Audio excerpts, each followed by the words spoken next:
kapatid, good evening po sa atin lahat at nandito na naman po si Malo de los Santos para po magbigay ng reaction o opinion dito po kay Langga Rachel. Kasi alam niyo po mga kapatid, sa sa murang edad ni Rachel, 18 years old na nasubaybayan ko po talaga yung nakilala siya na ano, ito po ay opinyon ko lang na mayroon po tayong yung pagpuri na isang Rachel Morales na talaga pong maaasahan mo na talaga. Na ito yung nakita ko po sa kanya yung pagiging ah, ate at higit sa lahat na magiging Mrs. Matubang, di ba? Ay, talaga nga po talaga. Kilig na kilig po talaga ako nung ayon po nga na yung bagyong itong bagyong dumating na si ano na ba ngayon to? Bagyo na ito, Pipito, ay talaga nga naman doon sa kubo ay nakakatakot dahil medyo mataas yung kubo at talagang lakas ng hangin ay nakakatakot baka biglang matumba o magkaroon ng maraming tubig, 'di ba? Pinapasok po talaga ang loob ng kubo ng tubig at mababa nga po ang tayo doon. Ngayon, na ano na ito nga yung sinundo ni Daddy Donut at ni Rochelle po sila Kuya Awe na doon na lamang po ay lumipat na sa bahay nila Rochelle. Alam niyo po dahil safety nga doon at hindi doon inaabot ng baha at kahit papaano po ay matibay ang poste doon. Hindi yun, kahit anong lakas ng bagyo, hindi po yun mabubual. Ngayon po ay nakahanga-hanga po ang isang Rochelle Morales na talaga pong maaasahan na kahit nga na wala si Dudong, hindi siya mag-aalala na ma kung ano man ang mangyari sa pamilya dahil nandiyan po si Rochelle Morales.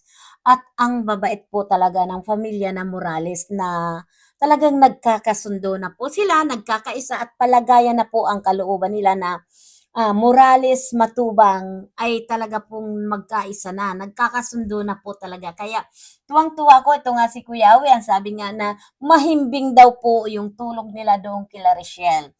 Kaya yung pangalawang doon pa rin sila natulog, dalawang gabi yata yung, oo, dalawang gabi yung pagpunta nila. Kaya kung nasaan man si Ruel, at si Dodong talaga, hindi na siya mag-aalala para po sa pamilya niya dahil nandiyan po si Langga na maalaga rin po sa pamilya ni Ruel. Kaya ito po yung nakahanga-hanga na nasubaybayan natin na teleserya na talaga pong nagswak talaga yung ugali nila ni Dudong at ni Richelle na talaga pong masasabi ko na sila na talaga na hindi na po yan mapapag-iwalay at hindi na po yan kailangan pang sirain na ano dahil ang pamilya po nila ay talaga pong nagkaisa na.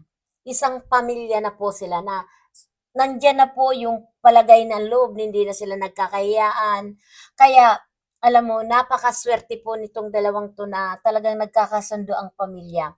Kaya kung tutusin si Ruel na mag-aalala, hindi siya po nag-alala dahil alam niya na hindi pababayaan ng pamilya Morales ang kanyang pamilya na talaga nga naman na natutuwa po ako na talagang asikaso, alagang-alaga niya. Talagang makikita mo dito kay Rochelle. Kaya I'm very proud at na ang saya ko po na pinapanood silang magkapatid na hinaayos niya yung mga ihigaan po nila Kulay Awi. Nandito na lang kayo, tabi-tabi na at inupod ng inupod po yung mga upuan at sama-sama na lang po daw doon. At talaga po si Kuya Awi, tuwang-tuwa ako dahil ang binibidyohan niya yung mga natutulog na sinasabi niya na ang sarap yung mahimbing yung tulog. Yun, alam niyo po mga kapatid, pag tayo sa ibang bahay na natulog tayong parang balisa, hindi tayo komportable, may ibig sabihin daw yan po. Pero pag once po daw na maimbing na palagay ang pagtulog natin na wala tayong iniisip na ano na talagang masarap ang tulog, yun daw ibig sabihin daw po ay talagang yung pamilya na yun ay welcome na welcome kayo, di ba? Kaya yung itong dalawang pamilya na itong Morales at Matubang, sila Kuya Awi, talagang nakakahanga po talaga na sila po ay talagang mababait na talagang nagkasundo. Kaya si Rochelle po talaga ano, napaka maalaga. Kaya kaya hindi mo malayo na hindi ka mahalin talaga ni Ruel at nakita talaga sa iyo yung pagiging, family oriented mo talaga na talagang nandiyan yung pagmamahal mo sa pamilya. At ngayon nga po ay, kitang-kita natin kung paano ni Richelle mahalin ang pamilya ni Ruel. Kaya po naman iyon ay binibigyan din po ng importansya ni Ruel at talaga pong minamahal din talaga ni Ruel ang pamilya Morales. Kaya tingnan niyo po, 'di ba? Kaya nakakatuwa, ano pa man ang sabihin, ang maraming bashir, marami nga diyan na, nakaw, Diyos ko po, wag niyo nang intindihin itong si, ay alam niyo na, wag na natin banggitin ang pangalan at talagang ano, basta nung nakita si Ruel at sinabi niya, Rochelle, Rochelle, wag niyong papansinin po yon yung tumatawag at wag kayong makikinig doon sa mga bulong-bulong. Ay, naku, Diyos ko, dahil alam niyo po talaga sa totoo lang, yan ay viewers lang yan ng ano, kayo ang makakaalam na itong tumatawag na nung makita si Dodong sa Bagyo, no, na nagkano, Rochelle, Rochelle, wag niyong pansinin at ako'y napatawa talaga doon yung pagtawag niya talaga ng Rochelle, Rochelle. Nakaw, nako, nako, nako, nako, sabi ko, wag, issue. Ayun ko po talaga, nakakairita po talaga, no? Kasi content lang. Pero sa totoo lang talaga, na nakakatuwa po talaga yung mga ganitong, yung naghahanap ng content, talagang content lang. Pero tayo naman ng mga viewers, alam naman natin kung yun ay totoo na Rochelle. Kaya Dudong ay huwag magpauuto kayong mga viewers diyan ng mga ano, community ng Rochelle, ah. Kaya total siguro naman ay sapat na naman ang community talaga ng Rochelle talaga, ng Rochelle ay talagang maraming nagmamahal at tawang-tuwa nga ako ano, na 'pag napapanood natin lalo na diyan, oh, suportahan po natin si, Wow Life. Ako'y tuwang-tuwa po niyan 'pag nanonood, hindi lang ako po talaga nagko-comment dahil, 'pag siya'y naka-live oras ng trabaho ko po dito sa Italia kaya, Wow Life galing-galing. Kaya shoutout sa'yo ha. Talagang ang galing mo talaga na talaga ako'y tumatawa. Kaya lang talaga wala akong ano talagang makapag-comment dahil alam no natin na tayo ay may trabaho at mahirap na pag ano ang alaga pa natin dito ay matanda ay medyo makulit na rin. Kaya totoo dahil doon nung makita na nasa lubong si ano si Dodong eh, sinabi ay Rosie Rosie na, 'di ba? Kaya tayo po mga kapatid, mapag-usgal lang tayo at mapagmasid talaga lang tayo. Kung okay naman, ay bakit hindi natin suportahan, pero kung kaplastikan, ay nako, itapon, ilibing. Ewan ko po bakit gano'n na lang kainit ang dugo ko talaga simula ng, ano sasabihin nila kung ano-ano 'no. At ang mga basher talaga ay talaga po marami po talaga. Hindi ay instead na nawawala ay nanganganak po ang basher kaya, maging maano na lang tayo, maging matapang na lang, makapal na nga. Kaya alam mo yun, yan isa sa mga inangaan ko talaga na talagang nalagpasan nila Rochelle ang basher talaga.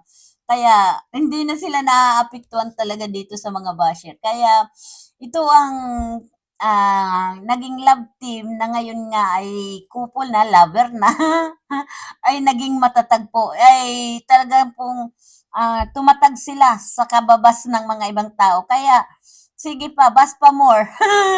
At hindi kayo papansinin ng mga yan, 'di ba?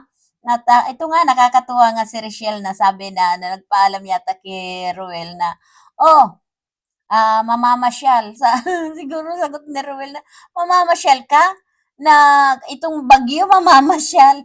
Ayun, nakaka-proud nga 'to sila Angeli na sila Kuya Awi at namigay sila ng pagkain, nagluto si Angelique na ng spaghetti na talagang ipinamigay po yun diyan sa kalsada at ang dami po talaga yung nagagawa ng kalsada, yung linapitan ng mga Kaya proud na proud po talaga ako dito kila Kuya Awi, kay sila Andia. Maganda yung pagpapalaki talaga ni Kuya Awi ano, at gano'n din po si Tatay Rizal dahil sila Rochelle nawalan maaga man nawalan ng magulang na nanay, nandiyan sila nagtutulong-tulungan po sila 'no. At, hindi po si si Tatay Rizal na nagpabaya sa kanyang anak, kung iba-iba 'yan naku baka may asawa na si Tatay Rizal pero nakita ko naman yung paano niya mahalin ang mga kanyang mga anak. Tingnan mo naman na ang sila Rochelle at, kanyang mga anak na mahal po sila Tatay Rizal, 'di ba? Kaya ako ay dito po sa pamilya Morales po ako ay walang masabi na talaga pong napakabuti nila at, yun nga nagkaisa na po ang pamilya, Morales at Matubang dahil palagayan na po ang loob nila Kuya Awi at nila Tatay Rizal, 'di ba?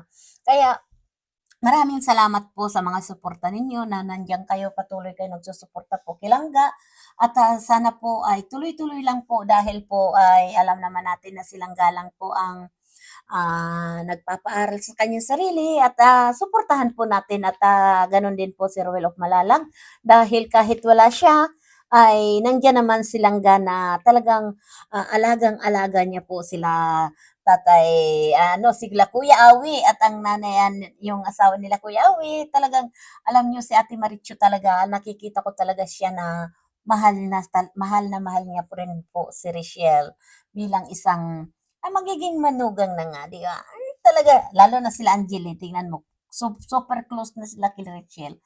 Nakikita talaga nila dahil sabi nga kahit wala si Kuya ay sumasama sa pagpamimigay ng mga ayan, ayuda, 'di ba? Kaya para ano po, para natin ibas na ibas, 'di ba? 'Wag na natin pong ibas sila dahil po nandiyan nakikita natin kung papaano po sila tumulong, 'di ba?